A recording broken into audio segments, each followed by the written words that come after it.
The views and comments expressed on the following radio program by its hosts and their guests do not necessarily reflect the views of RMCOnAir.com or its affiliates. Listener discretion is advised. Unfortunately, no one can be told what the Matrix is. You have to see it for yourself.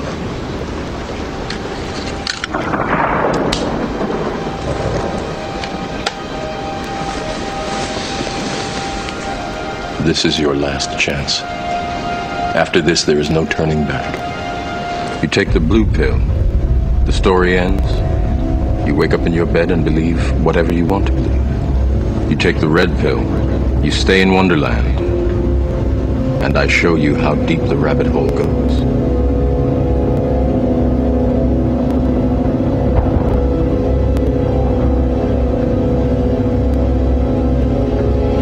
Remember, all I'm offering is the truth, nothing more.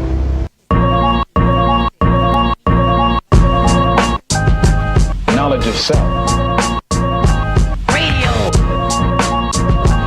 Knowledge of self. Radio. Knowledge of self. Radio. Knowledge of self.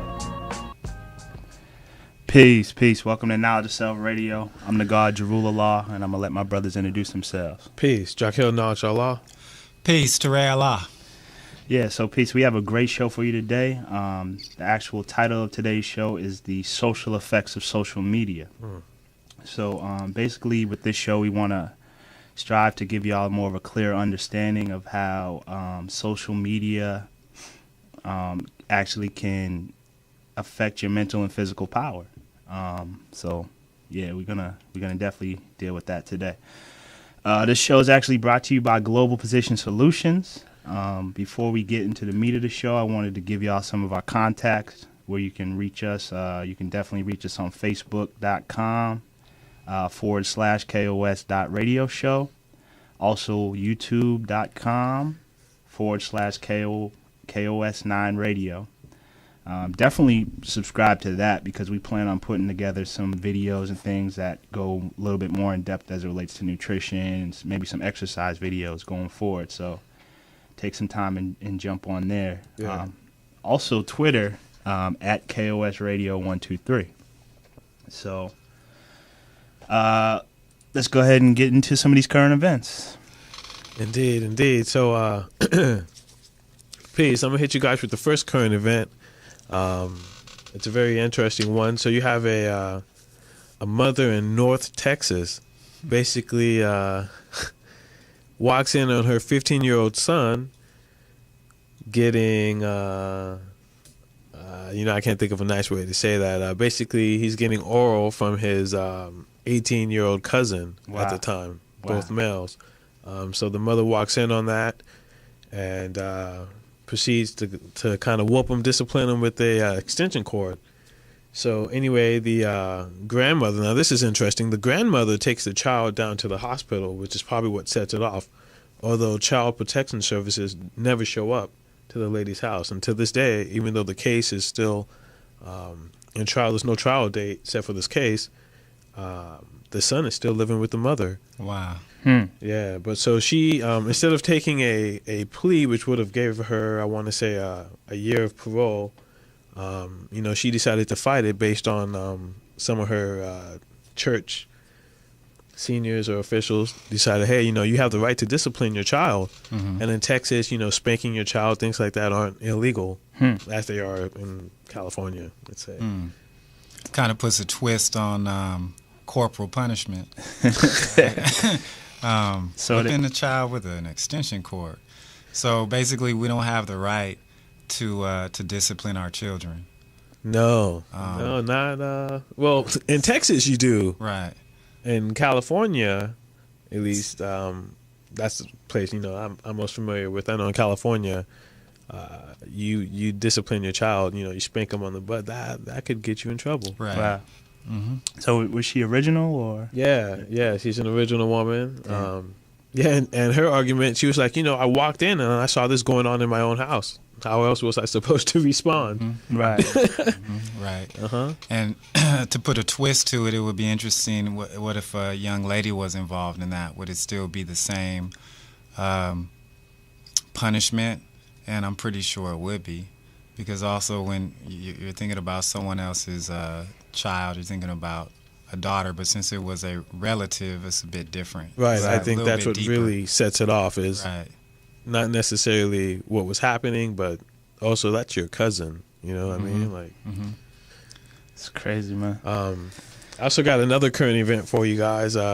We got Jason Collins, the NBA basketball player, coming out as being the first black or African American professional athlete to come out while still being in the NBA. And not only that, he receives a phone call from Mr. Obama himself, congratulating him on being such. Right. And go ahead, President. No, I mean, it's just, you know, everywhere you look is really a homosexual push in our communities. You know, obviously we live in Los Angeles, or I live in Los Angeles. You brothers still live in California and, you know, surrounding areas. But everywhere you look as it relates to the billboard, you see, you know, basically, when it comes to homophobia, look at it as a negative. Which I'm not saying people should run around being scared of homosexuals, but why do we need those types of billboards in our communities? Why can't we have billboards like "Let's fight hunger"? Right. Let's deal with this you know, I guess. Or stop selling drugs, or Yeah, like I mean, end gang violence, or all build the a better community. I could think of hundreds of other things that you could write on a billboard. And Right. And in touch terms communities. of newsworthy events, is aside from the fact that President Obama made a phone call, is that really newsworthy that someone came out? Every time someone comes out, and you can think of several celebrities over the past who have, it's always newsworthy. Yet at the same time, people talk a lot about, well, what a person does in their private life is right, private life, but right. it becomes broadcasted, so it sends a mixed message. right. You know, in essence, why don't we broadcast some relationships that are going really well, especially among original people? And you know, we know that 1 out of 3 households are headed by single black women. So that's a statistic in the United States. So we're talking about 33% of households in the United States are being run by single black women. Wow. Yeah, and the thing is, like, what does a person's sexual preference have to do with basketball? Why is it, you know? Especially someone who's not getting playing time. Right. Like, you know, What's the last All-Star game that dude showed up in? I'm just saying. maybe in the crowd as a, you know, as a fan. Spectating, huh? He had good seats. He had Right. Great seats. Well, Cinco de Mayo, let's have a brief talk, ladies and gentlemen. Most of us, when we come up in the United States, we think that Cinco de Mayo is the Mexican Independence Day. Well, actually, it commemorates the Battle of Puebla, where the Mexicans defeated the French forces. And in actuality, they didn't expel the French until 1867. Now, the true Mexican Independence Day, which is largely celebrated by Mexico, is in September the 16th. So that we understand, if you're going to be a Mexican for a day and get drunk, try to just read up a little bit and make sure you understand what the holiday is about. There was another thing that kind of bothered me, excuse me, and it's just this whole idea. We know that the fight was last night, but I've noticed over recent years that there always tends to be a boxing match around Cinco de Mayo between what we would consider, we call them knowledge seeds, but what would be classified as a darker original man, with what we refer to as a brown seed, or in this case, what many of you refer to as a Mexican American or a Mexican. So I just kind of think that, you know, it creates this racial tension, as far as I know. just the discussion that comes out of who is the better man, it becomes a racial discussion as opposed to who's the better fighter. And this is a constant thing that I've been seeing over the last few years, how they always find, two of our people to fight each other and duke it out close to these holidays. Even that applies even when you look at like the news when they talk about anything that happens in prison. You hear riots, and generally the majority of what you hear regarding riots is black and brown. No doubt. Yeah, that's a good point. You never hear about the black and white riots or anything like that. It's always black and brown, black and brown. Right. So since this is a white male-dominated society, the message is always it's us against them. It's the so-called African Americans against the so-called Mexican Americans or Mexicans. So I think that's something that we really need to resolve within our own communities. The danger of investing in those types of events. And that's why the devil calls our people African. True indeed. No doubt about it. Okay, so we're going to get into our first break, but when we come back, we'll get into the meat of the show. So peace. Dude, peace.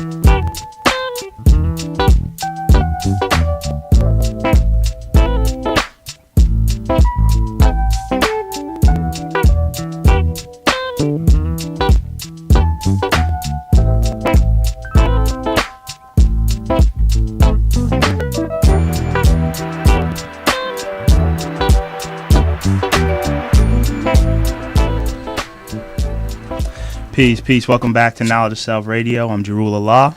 Peace, Jakil Allah. Peace, Terrella. Yeah, so before we went to the break, we were basically just building on some current events, but now we can go ahead and get into the meat of the show. Basically, before we get into that, I want to give the call-in number, which is 323-965-1600. So the quote for today is by an individual by the name of David Armerland. And the quote is, "Social media is addictive precisely because it gives us what the real world lacks. It gives us immediacy, direction, a sense of clarity, and value as an individual." So that pretty much covers what we're striving to go through in this show. So some of today's questions, first and foremost, is how does social media affect relationships? Should employers be allowed to access your social media sites? What are the positive effects of social networks? How is the government threatening electronic privacy? What are some of the key ways we can keep our privacy private? What are the dangers of social networks for children and teenagers? How does social media distract you from what is really going on in the world, i.e. Facebook games grew in participation while unemployment was on the rise, which that's very interesting, and I know Jakil is going to drop some hot fire about that. How are your cell phones used to enforce law, and how does social media and cell phone affect your health? So, what? Cell phone affects our health? What? Yeah. So we're going to deal with that. So we have some references. What we'll do is actually put those on the Facebook so you can jump on there and check those out later on. When we look at social media, which is topic number one, I was looking up the word social, and the actual root of social comes from a Latin term, socii. And that term means allies. So it got me to thinking, when you look at like Facebook, how many people in our friends list could we say are allies? If something really got tough, where we needed help, we needed an ally, how many people on our friends list could we call? Maybe 5% of those people, maybe if we're lucky. If we're lucky, right? If we can actually find the number on the Facebook page. Right. And I think more importantly is how many of those people are your business associates, as opposed to you just looking at people's photos. how many of those people are you really networking with to try to rise to the top of your profession or do things of that nature? Right. So what does social mean to us? Social means to be equal in everything, right? So how are we equal in social media? And I think that's something that it would be really good to talk about at some point, during the show. Yeah. So the first, basically, we're going to start out with social media and its effects on relationships. So, how do y'all see that? Well, okay. Well, I mean, I'll add on because, like you were saying, There you go. how many people could you really call? Saying if something went down, I think, and that quote, man, that was money. Because a friend, because this is what you're adding on Facebook, right? You're adding friends, people you can trust and call on. Right. Like at 2 a.m, like, yo, man, I need some help. I need someone to talk to. A friend, right? So people got 900 of these people, 1,000 sometimes of these people that they can call at 2 a.m. Yeah, I don't think that's true. Right. So the thing that ends up happening is you interact or so-called interact with people, but it's on a real surface-based level. Right. You know what I mean? And so you never really develop a friendship. You don't know when that person's birthday is outside of it coming up on your Facebook as a reminder. Right. Right. You know what I mean? And how often are you going to actually see some of the people that you communicate with on any of these social media sites in person? Right. And so it creates this very indirect and impersonal relationship between people. And so it's kind of like another arm for Hollywood. You can create a fantasy even about how you look. Yep. You can show the cleanest side of your car that doesn't have that big ass dent in it. So you could do quite a few things on Facebook. Right. So, Or your friend's car that's fresh. Or your good side. You take the pictures on the good side. You're always the same exact picture. Right. It's like You got that good angle. Yeah. So I think the social media is kind of like a fairy tale land. It's like one of those places people can go and not necessarily show their weaknesses. And they get pleasure out of it. I wanted to share a brief quote from the Pew Research Center, and it shows that 67% of online adults in the United States, they use social networking sites. So if you're out and about and you tend to socialize, clubs, restaurants, or you just go to social gatherings, you're going to notice that there are some people that really use social media to hide behind. So at some point, for some of us, it's really hard for them to communicate with people face to face. So it does kind of reduce the closeness, or at least the idea of socializing. It kind of blurs that reality between us if we're always on the computer and communicating with people, as opposed to talking to people in person. Yeah, I think that's important, especially when you think about, we've communicated face to face for 100,000 of years, right? Right. To get to the point where we're at now. Now we're not doing that. So how is that going to affect us down the line? Right. I would say, you need human interaction and the mix with other people. And you see it in the jail system, right? When they put a person in solitary confinement for long periods of time, yeah, that messes with the person's mental. Right, and maybe some of the viewing audience, I know I've seen it somewhere, but if you look into Maslow's hierarchy of needs, and Jaquil was just spitting what's basic psychology about the fact that you need nurturing as a human being, and that comes from communication and actually your sense of touch and closeness with people. Interesting. Right. And they give you that kind of fake sense of nurturing or importance when you post something on Facebook and you get 10, 50 people who like it. You're like, oh man, I'm important. Look at me. Right. I mean, you get some followers on on Twitter, or what's the other one they want? Instagram. Right. I mean, like another follower. Ooh, look at, they like my picture. What would be some of the negative things that you guys have seen outside of relationships in terms of social media?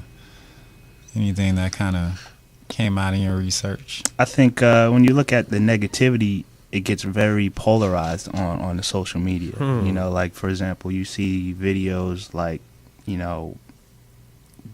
twerk videos or whatever like that. You know, What's twerk? yeah, it's some sort of dance. I mean, you know, I'm not too familiar with it, but basically, yeah. So it's like young kids, little girls doing these videos, and you know, they get a bunch of views. Mm-hmm. So it's almost reinforcing these negative, you know, actions and things of that nature. So, you know, I think that's harmful. You know? And since you brought up the whole idea of negativity, and then also we got to go into the violence, all right? Because a big discussion that came out, and I know we kind of talked about the idea of bullying, and that's been in the news. There have been conferences and films devoted to the subject, but cyberbullying would be another negative impact that social media is having, especially on our young people. And I could say, just as an educator, there was at least one massive girl fight at our school that started from a posting on Facebook. And, you know, the fact that they have access to their cell phones also intensifies this type of communication. But one thing that I would ask everyone to look into is an ABC report. It's titled "Chicago's Gang Violence Fueled Through Social Media." It's a really short interview with a member of the community, a young man, who's kind of talking about how social media is used to fuel some of the violence that takes place in Chicago. And for those of you who don't know, Chicago had 500 murders last year. So that's an extremely high murder rate. Chicago, huh? Chicago. Don't we all know someone very important each other. who lives in Chicago? President or something from Chicago. Oh, is he? Oh. Wow. Yes. But he went to interesting. Sandy Hook, right? How many died at Sandy Hook? Was it 20 something? 20-something, 6, something like that. Okay. Many He can't died go in to. He Chicago. can't go home for 500. But okay.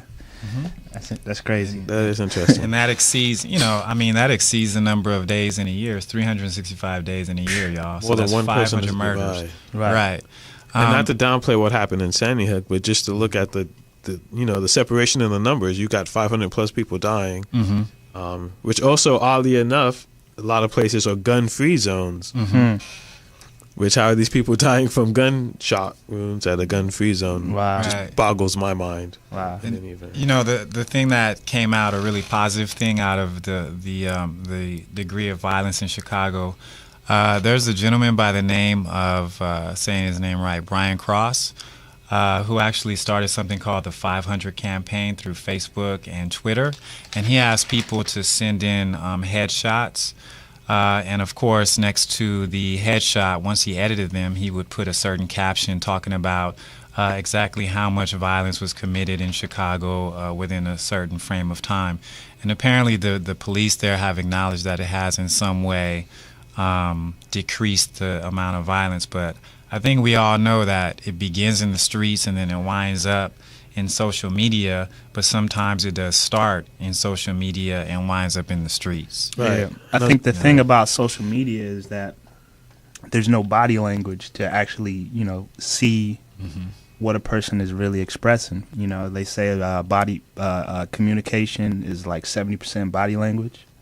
So if that's the case, in social media you have no body language, so you're getting what, 30%? Right. You You're missing a large part of what that person is trying to tell you. Exactly. So there's going to be a lot of gaps and things missed, and then that's going to lead to chaos and confusion, which we see every day. So. Right, and that's why, especially Jarul, many of us, when we build, we don't like to build through text or online. So, I think some of the guys and nurses out there could confirm that building with someone on a degree online is extremely difficult. Yeah, I think that's another thing. You got people on Facebook who, profess to be, revolutionaries or Right. profess to be highly intelligent and this and that. All they're doing is copy and pasting little Right. quotes that they get offline or whatever, So I think that's dangerous also because, like I said, people are like setting themselves up to be something that they're really not, So that's another component that's really getting out of hand. What's that? Just people who profess to be something that they're not on Facebook and all these different, online outlets and stuff like Right, that. that's Hollywood. No doubt. It's Hollywood in its finest. I think that's a good contrast in the story. At one event you have people who talk about it, and then you have people who maybe are on that same social media who are posting pictures about them being about it. Right. You know what I mean? And so you do have a contrast, I guess, of good and evil. Right. To use for lack of a better word to use. But, you got people who are like, I'm power to the people and, this and that about the police and da-da-da. And then you have the person who's like, power to the people. And here I built a farm. And Right. I started an after-school program. Here's like a pictures of the pacifier, kids. It's like a pacifier. You got these individuals who may, if under the right circumstances, go out and do some revolutionary type acts. But the Facebook is all they need to voice their, mode of expression or how they feel about certain different things, and that's all they need. They don't need to go out and actually, walk what they talk. Right. But yeah, so let's move on. We're going to get into another break, but once we get back, we'll get more into electronic privacy and the U.S. government. Peace. Yeah, peace.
Peace. Welcome back to Knowledge of Self Radio. I'm Jarul Allah. Peace. Jakil Allah.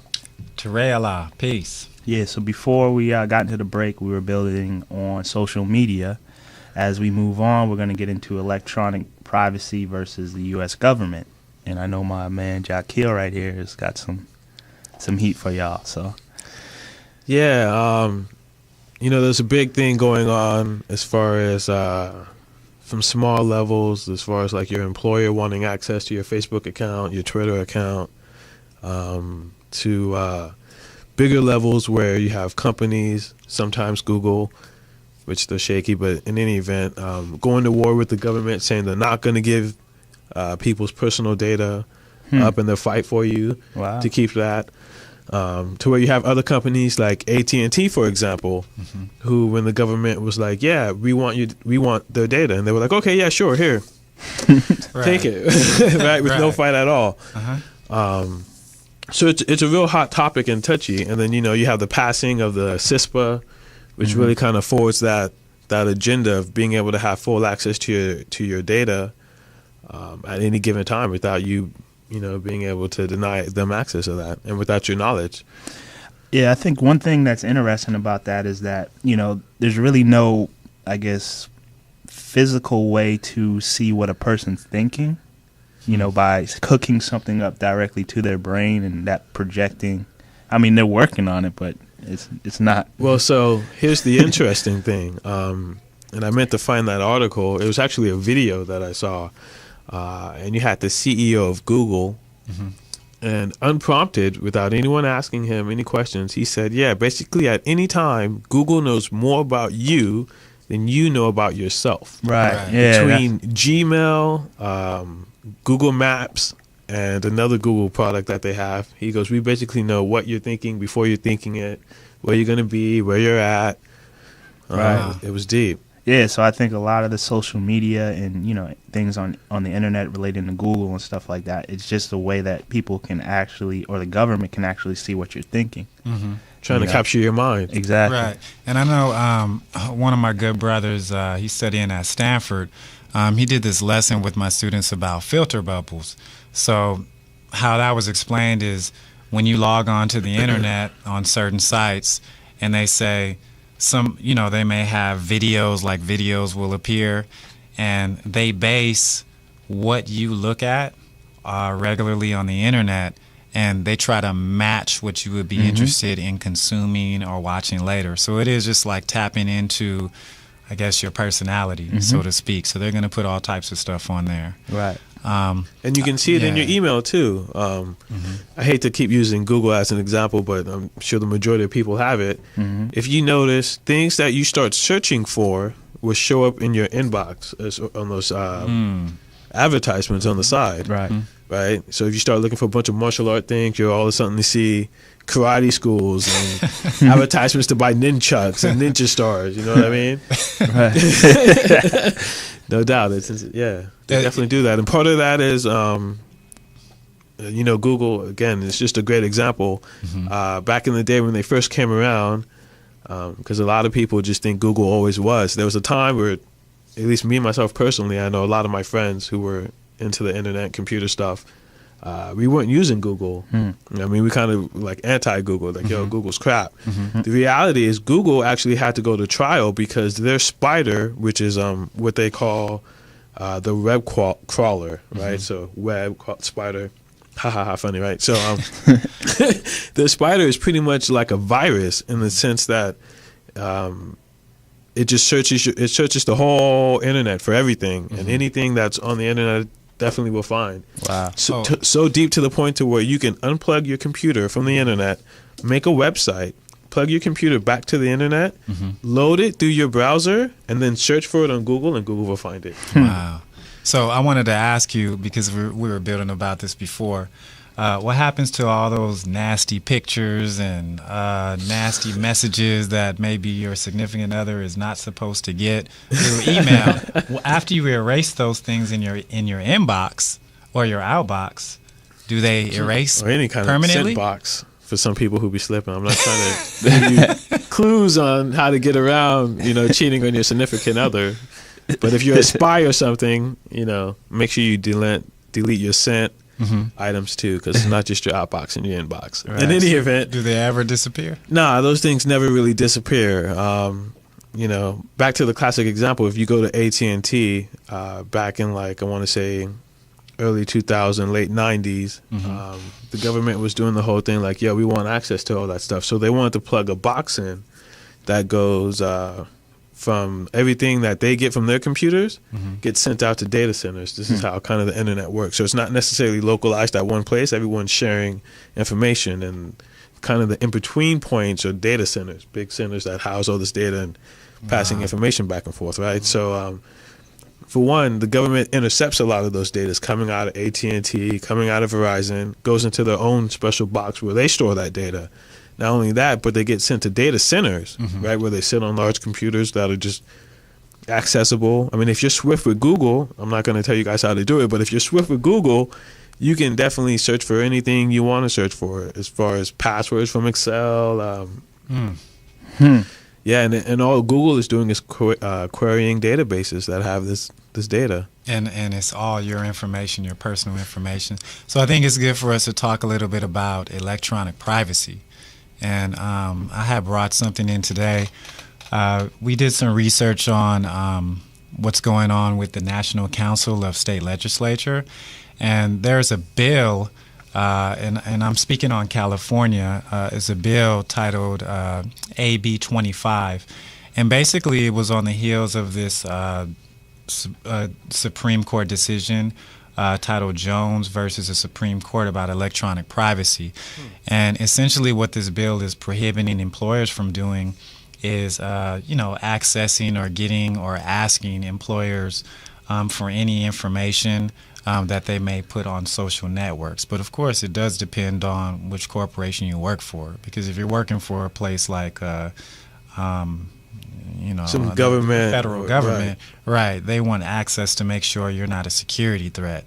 But then what does that say about the rest of us and our privacy? So what is private and what's not private was the thing that kind of came up to my mind in terms of employers. What are some things that employers should know, and what are some of the things that they should not know?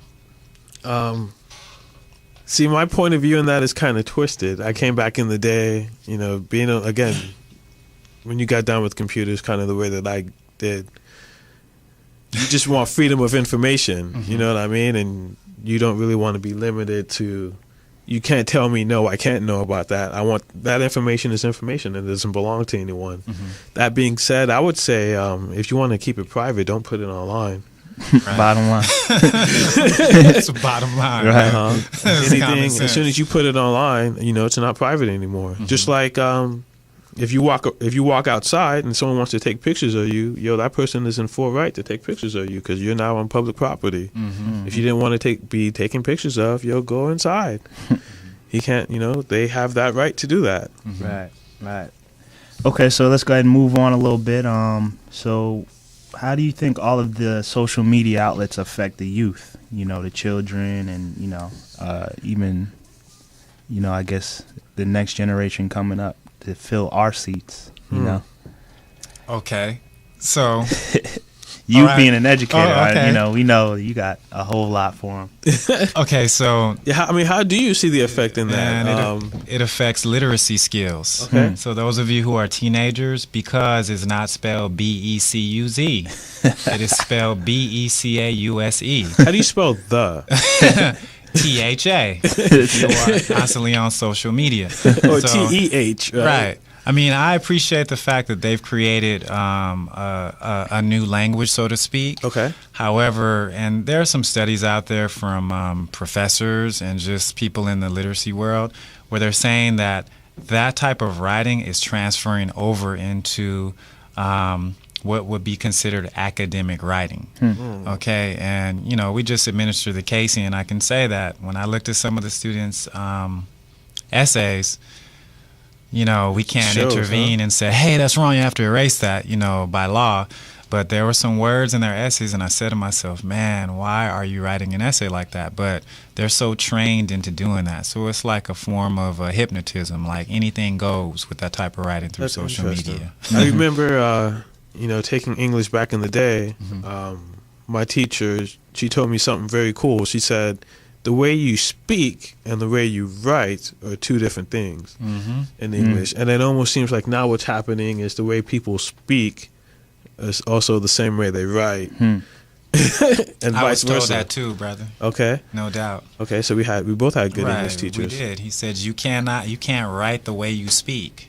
I was like, what? Right. Yeah, another thing that's interesting about, that whole thing is that, at least with us, we saw both sides. Like, we came up in an era where there were no cell phones, there was no social media, and now we're seeing the other side of it. So we can, we have something to base, like, reality on versus this dream world that people are living in. But the youth, they don't have that, So how do you see, I guess, the personal relationships with the youth? I know me personally, when I go out, I'll see people like, two people out. They may be on a date, but not communicating with each other, both either on the phone texting each other or texting other people. I don't know. What'd you say? Right. It's like it seems like there's a disconnect between the social component of face-to-face communication, and right. I think that's troublesome. I think one of the negative effects of social media on young people is that very few adults around them have a conversation with them and tell them what information they should not put on their social media sites. And that's a really big thing. There are a lot of people who have children who are, giving these timelines, all these photos, and basically you're informing someone that gains access to your your Facebook, your Twitter, or whatever it is. So basically, if they ever meet you in person, they'll know so much about you and have never spoken with you before. So I think it's important as far as the negative impact is that young people need to be taught how to use these tools and what information they should not make public. Even though they have, the private option, there are still people hacking into all of these sites. Yeah. Okay, let's go ahead and move on a little bit. We're gonna go ahead and get into, how social media could be used for a benefit or used for educational purposes. I think a good way of doing that is kind of, I think, where we would going with that previous conversation, in some research that I was doing, if you allow kids who are, let's say, all in the same math class to all join up online, and then you allow kids who maybe have that same math class in Oklahoma and Wyoming and New York and wherever, and they all can link up and kind of exchange ideas about how they're dealing with math. Okay, now that's a benefit, right? Because now you're actually exchanging information with someone. You can test it out, and then you're going to go share that information out with other people around you in your own social network, right? As opposed to where you just allow people to get online and talk about nothing and madness, and that's kind of what they give back out to their own social network. Right. Yeah, another thing, you kind of have that disconnect then between people, and then kind of like you're saying, people are out on a date and they're all up in their cell phones talking about what they're doing on the date instead of actually experiencing right. Or checking their social media site. What they're doing on the date. Yeah, and I think another thing, what I find interesting is a lot of people who have their independent businesses, but you wouldn't know about that if you looked at their Facebook. Right. They never talk about what they're doing as it relates to business, what their service is, none of that type of thing. So, I feel like there's a lot of wasted time on the social media. I mean, it could be used definitely for useful things, but I think a lot of time is wasted on there, Right. Just like you had the the revolution that went off based on Twitter, and then they had to shut down Twitter because of Egypt. Right. Right. They didn't want people tweeting all that useful information. Now, is it my understanding that Obama has the ability to shut down the internet now whenever he feels the need to? Yeah, an internet czar that he put in place, and basically he just pushes the button and shut down the internet for America. Wow, that's interesting. All right, so we're gonna go into our last break, and then when we get back, we'll tie up the show, and we'll build a little bit more with you. Peace. Peace.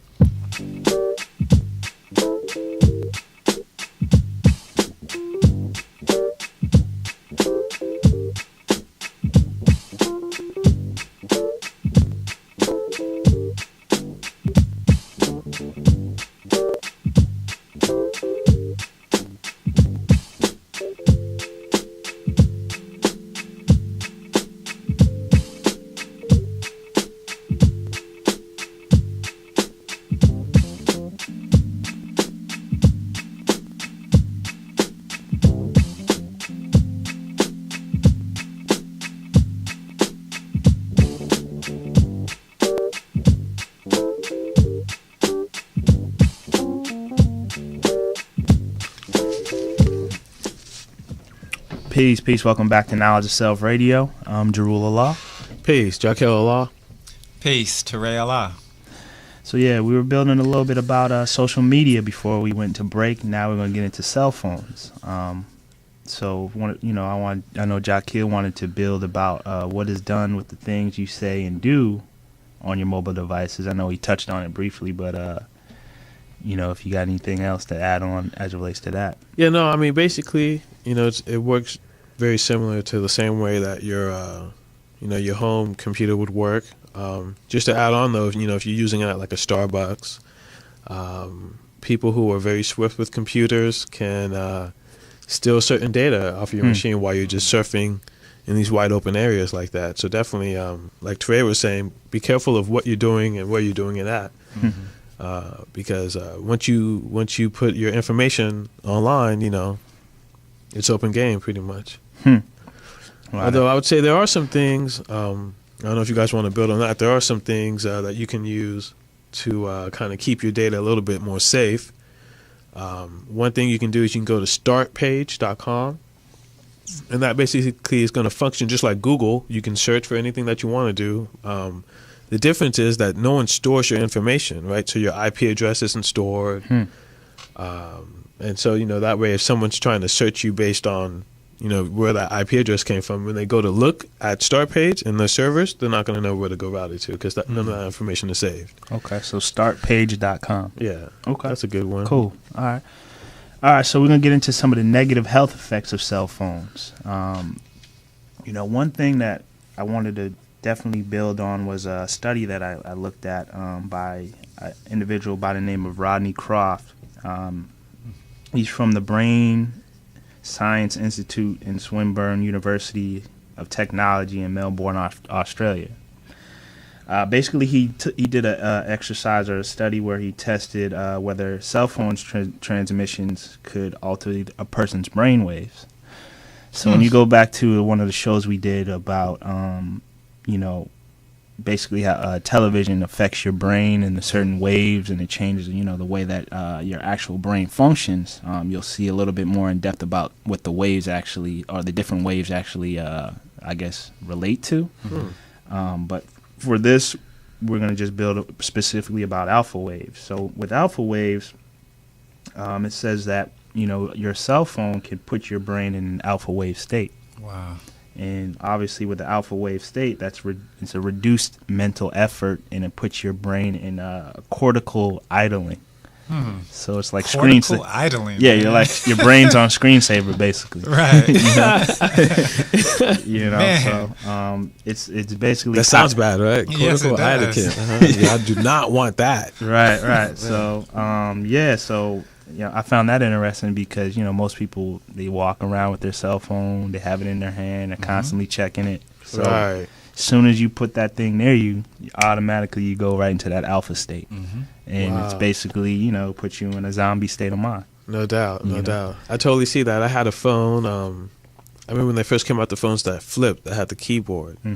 I just always had to have that phone in my hand, and I was always just open it up just because I could open up my phone and kind of look at it. Even with the phone I have now, I find myself kind of like, wow, my screen looks really nice. And I'll just close it.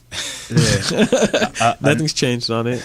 Another thing I found interesting was that when you go into an alpha state, that's basically when you stop paying attention to your external world and pay more attention to the internal. So when you deal with things from a social standpoint, of course, that's going to affect your social skills because you're going to be more self-centered. You're going to be worried more about yourself as opposed to your environment, what may be going on, say, in Africa, what may be going on in, the Middle East and all these other different areas. All you're going to be focusing on is yourself and what's going on with you, So I thought that was interesting. Even more interesting, when you look at cell phones, and you can go back to another show where we built about population control, that's another means of population control. When you hear it, you're like, okay, here we go with these conspiracies again, right? No, I can see that. Yeah, but when you look at the cell phone, the radiation that's given off by the cell phone can lower your sperm count. There's been various studies you can Google, and there's various studies of how cell phones lower your sperm count. So obviously, if your sperm count's lowered, the chances of you having children and procreating is limited also. Right. Right, and the first time that I heard that, it was a former student of mine. Her name's Maria. And I had, when we used to wear the cell phones on our hips, and she said, "Mister, you shouldn't wear that on your hip." I was like, "Why?" She said, "Because it'll lower your sperm count." I was like, "What?" Right. And so here's a high school student who told me that, and I said, "Well, where am I supposed to put it?" She said, "You should put it in your pocket," but she said, "You should also turn it off." And I said, "Where did you get this from?" And then she kind of went into a brief discussion about the femur and radiation in your cell phone. So, I'm glad that God is building on this because a lot of us don't know. Basically, you don't want to wind up shooting blanks. I hate to put it that way. Right. But, yeah. No doubt. And the thing reality. is, I tell people this, and a lot of them are like, well, I don't want to have children anyway. Okay, that's cool. But also, it's been linked to actually shrink the size of your actual, your area. Right. So nobody nobody's trying to have that happen. Nobody wants that, So it's linked to that. That goes back to the excuse of, I just got the swimming pool. Right? Yeah, no one wants that to happen. Right. I can see that. So it can actually shrink the size, and then it can, obviously affect the performance of, Oh, that's even worse because then you can't even use the whole motion in the ocean. So it's just jamming you up, attacking you from so many different areas. And speaking of conspiracies, as we all want to say, right? If you take a look at a CNN report, it's CNN Health. The World Health Organization had brought out a report where they examined a group of people beginning in 2010, and they examined about 13,000 people. And what they deduced from that experiment was that, radioactivity is from the cell phone is attributing to certain types of cancer, namely brain cancer. So although there's one group of scientists who I think were hired by the cell phone companies are refuting that claim, the argument is that we haven't